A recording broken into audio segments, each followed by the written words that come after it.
Assalamualaikum warahmatullahi wabarakatuh. Apa kabar semuanya? Alhamdulillah. Bismillahirrahmanirrahim. Hari ini sebelum kita memulai pembelajaran hari ini, salah satu dari kalian boleh ya mimpin doa ya. Kita doa bareng-bareng. Alhamdulillahirrahmanirrahim. Sebelum kita mulai, oh iya, udah pada kenal belum nih sama Bu Ria? Karena nanti yang jadi guru BK kalian selama kalian kelas 10 itu ya Bu Ria. Supaya kita sama-sama kenal, Bu Ria mau coba absen kalian dulu ya. Iya. Absen pertama, oh iya, biar pelajaran kita lebih fokus lagi, Bu Ria pengen sekalian absen, kalian nyebutin nama, terus kalian boleh sebutkan ayat favorit kalian dalam Al-Quran. Boleh ya? Nah, kalau absen pertama boleh nih yang kalian paling ingat aja. Nah, kalau kalian yang lain yang belum tahu apa ya, boleh buka mushaf kalian, tapi sebentar aja ya. Oh ya, sebagai referensi kalau Bu Ria sih paling banget membekas ayat dalam Al-Quran tuh ada tuh di surat Al-Baqarah ayat 186. Di situ tuh Allah ngasih tahu ke Nabi Muhammad kalau bahwa Allah itu dekat. Pertolongan Allah itu sangat dekat. Berdoalah. Kalau kalian punya sesuatu yang diinginkan, berdoalah kepada Allah. Di ayat itu tuh dikasih tahu kalau doa kalian pasti dikabulkan. Asal ada syaratnya di situ, asal memenuhi perintah Allah dan menjauhi larangannya. Nah, kalau Bu Ria lagi galau, lagi bete atau lagi apa baca ayat itu tuh kayaknya nenangin hati banget gitu. Nah, kalau kalian apa boleh? Atau quote-quote yang menurut kalian tuh ini bisa memotivasi hidup kalian, boleh ya? Kita coba ya dari pertama ya. Oke, absen 1 Anissa. Nah, Anissa boleh nih surat Anissa nih. Atau apa aja bebas. Silakan Anissa. Kenalin nama, terus kamu tinggal di mana boleh sekalian ya, biar Bu Ria juga inget. Bu Ria kadang suka lupa nama, muka doang yang inget, tapi nama lupa gitu. Nah, boleh. Silakan. Oke. Selanjutnya, habis Anissa, lanjut Arafah, silakan. Oke, perkenalan udah nih kita ya, gunanya kenalan kan supaya kita nanti lebih enak kalau kalian mau curhat atau gimana mau Bu Ria. Oh ya, sebelumnya nih, kalian kan dari SMP pasti punya guru BK dong. Nah, guru BK kalian di SMP tuh gimana kenangannya sama kalian? Bu Ria pengen tahu persepsi kalian tentang guru BK tuh apa sih? Karena ini akan nyambung sama materi yang Bu Ria akan sampaikan tentang layanan dalam bimbingan konseling. Kenapa kalian harus tahu ini? Supaya kalian itu nggak takut sama Bu Ria, karena biasanya nih yang coba Bu Ria pengen tanya dulu deh sama kalian. Kalau kalian itu tentang guru BK menurut kalian tuh gimana? Apa? Polisi sekolah? Emang ngapain sih guru BK kalian SMP tuh? Coba Bu Ria pengen tahu. Ada yang punya kenangan nggak? Misalnya ngobrol sama guru BK atau dipanggil ke ruang guru BK? Boleh sampein, silakan. Bu Ria pengen tahu. Oh gitu ya, kamu kenapa? Oh gitu, terlambat sekolah dipanggil ke guru BK. Apa lagi? Oh, ya, rambut ya. Oh iya. Nah, Bu Ria dalam hal ini pengen kalian tuh persepsi kalian tentang guru BK itu sebenarnya harusnya kalian tuh lebih nyaman dengan guru BK karena guru BK itu bukan polisi ya, bukan guru yang kalian takutin harusnya. Karena kita coba bahas satu-satu ya. Nah ini, dalam BK itu ada namanya layanan orientasi. Layanan ini bertujuan untuk membantu peserta didik mengenal dan menyesuaikan diri dengan lingkungan sekolah, program pendidikan, dan layanan yang tersedia. Misalnya pengenalan pada tata tertib sekolah, fasilitas sekolah, kegiatan ekskul, dan lainnya. Itu tuh pengenalan, bukan untuk menerapkan ngasih punishment. Itu tuh bukan tugasnya guru BK. Harusnya itu tugasnya kesiswaan. Jadi kalian nggak perlu takut. Misalnya nih, ini biasanya di ospek sih ya, pada masa orientasi siswa biasanya dikasih tahu nih tentang semuanya ini. Kalian kalau misalnya ada yang kurang jelas mau konsultasi sama Bu Ria boleh. Oke, lanjut. Nah, ini layanan informasi. Layanan ini menyediakan informasi yang relevan dan dibutuhkan peserta didik untuk membuat keputusan yang tepat. Informasi ini bisa berupa informasi tentang jurusan di perguruan tinggi, peluang karir, beasiswa, atau informasi tentang masalah pribadi dan sosial. Intinya kalian bebas deh mau nanya apa aja sama guru BK. Kalau kalian bingung atau bagaimana, boleh nanya sama ibu. Lanjut ya. Nah, ini penempatan dan penyaluran. Ini salah satu layanan dalam BK. Ini membantu peserta didik dalam memilih dan menempati posisi sesuai minat dan bakat mereka. Misalnya penempatan dalam program akademik yang tepat, pemilihan ekskul, atau penyaluran ke perguruan tinggi dan dunia kerja. Ngomong-ngomong, kalian udah tahu belum minat dan bakat kalian masing-masing? Wah, belum. Emang udah pernah belum ikut-ikut tes-tes gitu? Oke, nanti kalau misalnya kalian belum pernah, nanti kita bisa coba di kelas ini, ya. Oke, lanjut dulu. Nah, ini yang paling biasanya anak-anak tahu tentang guru BK. Jadi ada satu layanan namanya konseling. Konseling itu pun terbagi dua, individu dan kelompok. Nah, maksud konseling di sini, kalian tuh bukan cuma sekedar curhat. Dan di sini tuh bukan guru BK nanti ngasih nasihat, kalian harus gini, enggak. Justru dalam konseling itu, ketika kalian menyampaikan sesuatu, nanti guru BK akan observasi dengan pertanyaan-pertanyaan. Misalnya kalian punya masalah, nah nanti yang menyelesaikan masalah itu kalian sendiri. Guru BK hanya memberikan stimulasi-stimulasi yang menurut kalian. Jadi guru BK akan memberikan masukan gini loh, bukan lebih ke nasihat sih, lebih ke mengarahkan bakat kamu begini, jadi ada baiknya begini, atau nanti setelah itu kalian sendiri yang memilih. Kalian harus menyelesaikan sendiri masalah kalian. Dengan setiap orang itu punya bakat, jadi kalian pasti bisa menyelesaikan masalah kalian sendiri. Nah, mungkin guru BK hanya memberikan pengarahan aja sih, lebih ke ini tuh begini. Misalnya kayak kalian terlambat terus misalnya datang ke sekolah. Nah, ini penyebabnya apa? Harus dicari tahu dulu.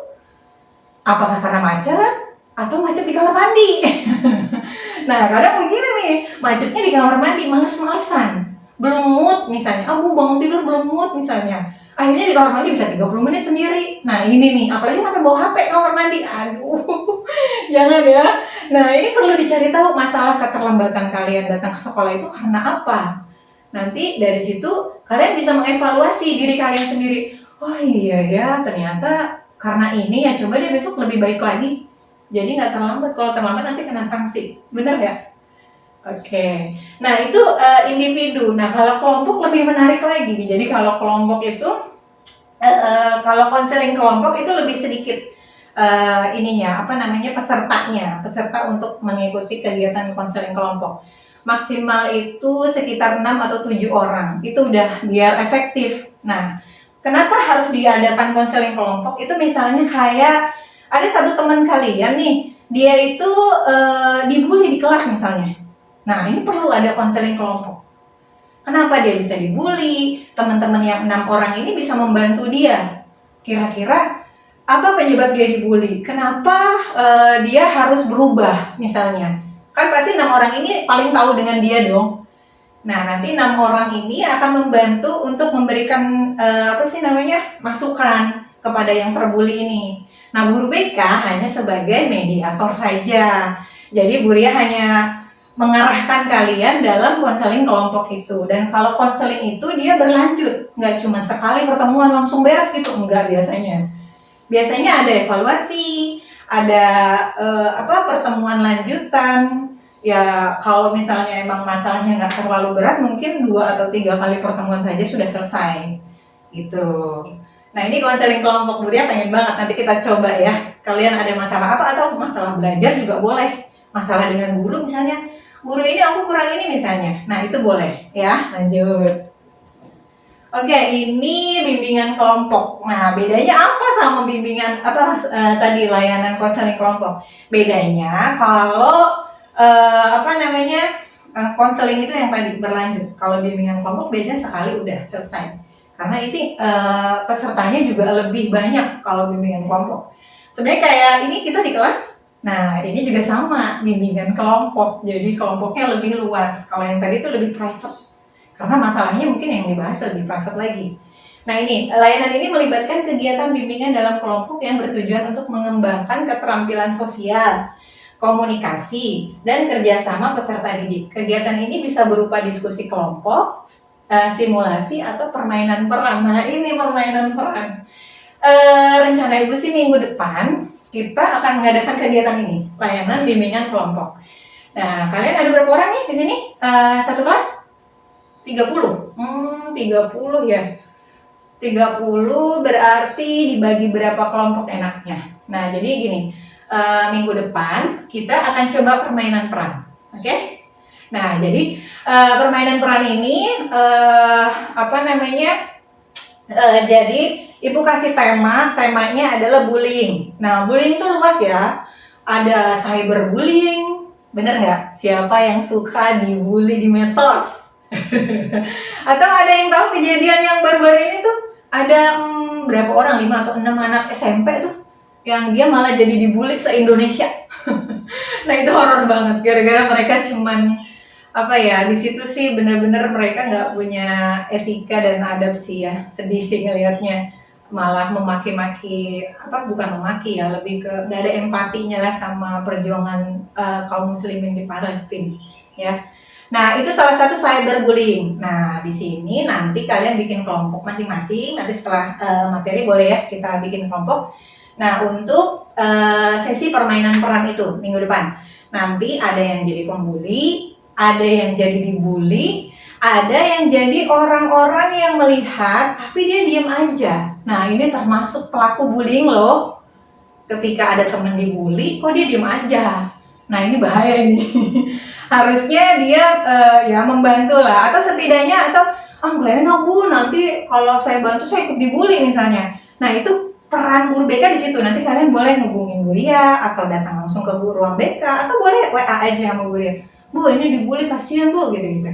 Boleh. Nanti Bu Ria bisa bantu.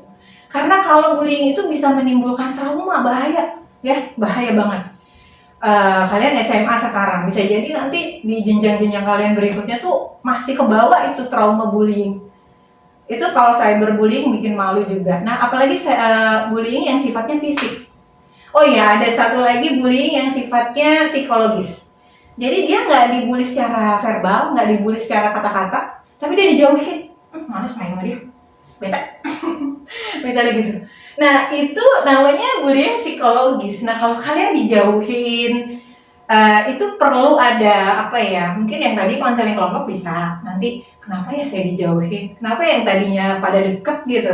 Yang tadinya kemana-mana bareng, ke kantin bareng, kesana kemari bareng, tapi akhirnya saya kok dijauhin? Nah, bisa jadi dengan kegiatan konseling kelompok atau bimbingan kelompok ini nanti dia bisa dikasih masukan kenapa, atau mungkin teman-temannya yang salah. Takutnya ada salah paham, mispersepsi, pokoknya begitulah. Nanti kita coba ya minggu depan. Minggu depan kita akan bimbingan kelompok dengan permainan peran. Nanti boleh ada yang jadi orang tua, ya orang tua sih yang dibully. Atau ada yang jadi guru BK juga boleh. Ya, nanti kita tentuin ada berapa orang per kelompok. Oke, lanjut. Nah, ini penguasaan konten, layanan penguasaan konten. Layanan yang memungkinkan peserta didik mengembangkan diri berkenaan dengan sikap dan kebiasaan belajar yang baik. Kesulitan belajar dan berbagai aspek untuk tujuan kegiatan belajar lainnya. Nah, intinya supaya kalian tuh belajarnya lebih efektif dan lebih untuk kebiasaan belajar yang baik itu penting banget. Jamnya untuk manage waktu kalian belajar tuh tiap jam berapa, atau ya intinya jangan kebanyakan main deh, main HP. Oke, lanjut. Nah, ini mediasi. Layanan ini bertujuan untuk menyelesaikan konflik yang terjadi antara peserta didik, teman antar teman, atau peserta didik dengan pihak lain. Misalnya dengan guru, misalnya ada guru yang baper sama kamu misalnya, bukan baper sih mungkin ya, agak terluka misalnya dengan kata-kata kamu atau apa. Nah, itu boleh dikonsultasikan sama Bu Ria sebagai mediator nanti di sana. Atau mediasi ini dilakukan dengan melibatkan pihak-pihak yang berkonflik untuk mencapai penyelesaian terbaik. Nah, intinya kalau ada masalah cerita sama Bu Ria, insya Allah Bu Ria bisa bantu. Nah, tergantung masalahnya apa. Kalau memang melibatkan orang lain ya kita harus diskusi bareng-bareng. Dari sini tuh kita akan belajar bagaimana mengenal karakter orang, bagaimana kita harus bersikap ketika kita menemukan masalah. Itu penting banget loh, sebagai skill hidup yang nantinya kalian setelah dewasa tuh kalian tahu ketika ada masalah tuh harusnya bagaimana sih Karena kan nggak mungkin ada gurunya terus, ya kan? Nggak mungkin dong ada guru BK di perguruan tinggi, kayaknya nggak ada deh. Atau di dunia kantor yang ada HRD mah bisa langsung dipecat. Oke, langsung lanjut. Nah, ini referral. Layanan ini memberikan rujukan kepada peserta didik yang membutuhkan bantuan lebih lanjut dari ahli atau lembaga lain di luar sekolah. Misalnya merujuk siswa ke psikolog, dokter, atau lembaga sosial. Nah, ini kalau udah berat ya. Misalnya ada yang udah stresnya parah dan udah mengarah ke kejiwaan. Nah, itu udah bukan ranah BK. Karena kalau guru BK itu sifatnya beda ya, guru BK dengan psikolog itu beda banget. Kalau psikolog itu dia pendidikannya bukan pendidikan bimbingan konseling. Kalau guru ya kan pendidikan, jadi sarjana pendidikan. Beda kalau psikolog. Kalau psikolog nanti beda lagi ininya, gelarnya. Nah, kalau misalnya kalian ada teman kalian misalnya, dia stres parah karena masalah orang tua atau masalah lainnya, nah itu butuh konsultasi lebih lanjut dengan psikolog. Nah, boleh nanti ibaratnya curhat dulu sama Bu Ria, nanti Bu Ria lihat kasusnya seperti apa, baru nanti kita bisa sarankan untuk lanjut referral ke dokter, psikolog atau apa. Karena ada yang kejiwaan, jadi kadang butuh obat untuk bisa tidur nyenyak, itu perlu obat. Nah, nggak mungkin guru BK ngasih obat sembarangan. Ya, atau ada lagi gini, dulu pernah Bu Ria punya murid, dia itu kesurupan terus. Sebenarnya awal dari kesurupan itu adalah dia tidak bisa mengendalikan dirinya dia.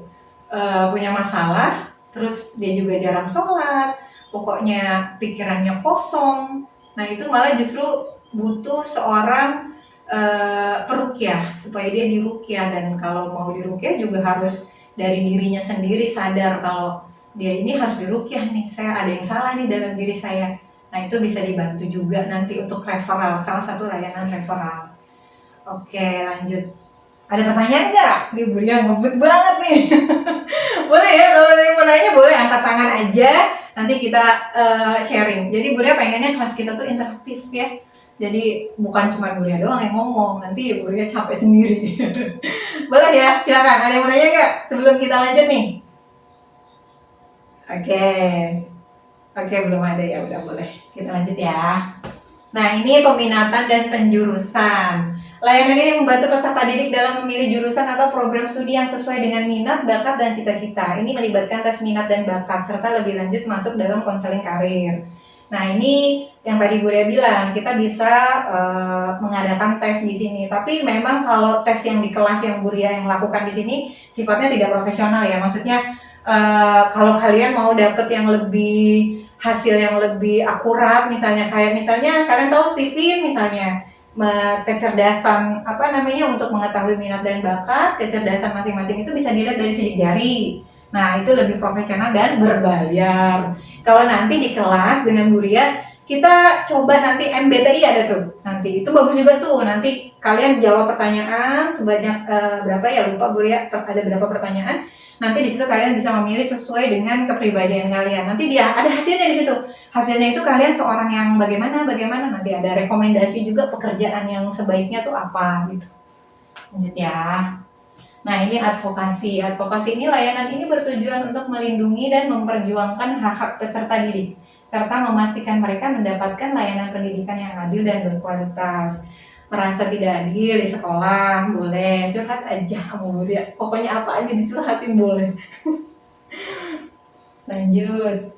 Nah, udah selesai nih berarti gini, ketika kalian mengetahui layanan-layanan apa aja sih yang ada dalam BK, apa sih yang kalian bisa dapatkan dari seorang guru BK, terus ruangan BK itu jangan sampai jadi hal yang horor banget buat kalian masukin. Malah justru kalau dulu anak-anak murid Bu Ria jam kosong sedikit udah larinya ke guru BK.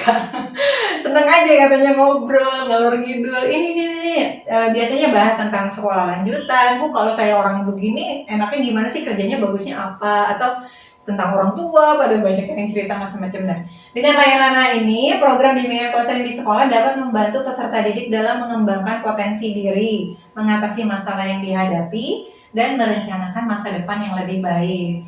Bu Ria berharap setelah kalian lulus dari SMA itu kalian menjadi pribadi yang mengenal dirinya sendiri. Itu penting banget, kalian mengenal diri sendiri. Jadi ketika kalian mengenal diri sendiri, kalian bisa menyelesaikan masalah kalian sendiri. Jadi tidak malah justru kalian ngadunya ke Allah aja gitu. Nah, kalau di sini kita akan belajar lebih banyak lagi. Boleh, silakan, ada yang mau ditanya nggak? Sebelum kita ini ya lanjut ke bikin kelompok masing-masing. Oke. Presentasi Bu Ria sampai sini. Alhamdulillah, semoga apa yang Bu Ria sampaikan bisa bermanfaat. Setidaknya kalian nggak takut lagi kalau mau ke guru BK ya. Banyak hal yang bisa kalian sampaikan di guru BK. Jadi apapun kendala kalian dalam belajar, Bu Ria pengennya apa yang terjadi di sekolah, kalian punya masalah apa di sekolah boleh disampaikan. Tidak perlu sungkan, tidak perlu takut. Jadi jangan sampai ruang BK tuh jadi hal yang horor banget buat kalian, enggak ya. Nanti kita bisa juga misalnya ada kendala belajar dengan guru apa, bisa kita konsultasi, nanti kita ngobrol bareng-bareng. Ya, sampai sini ada pertanyaan? Kalau tidak ada, kita akhiri. Alhamdulillahirrahmanirrahim. Kita bikin kelompok dulu, nanti setelah itu kita langsung tutup ya. Oke, wassalamualaikum warahmatullahi wabarakatuh.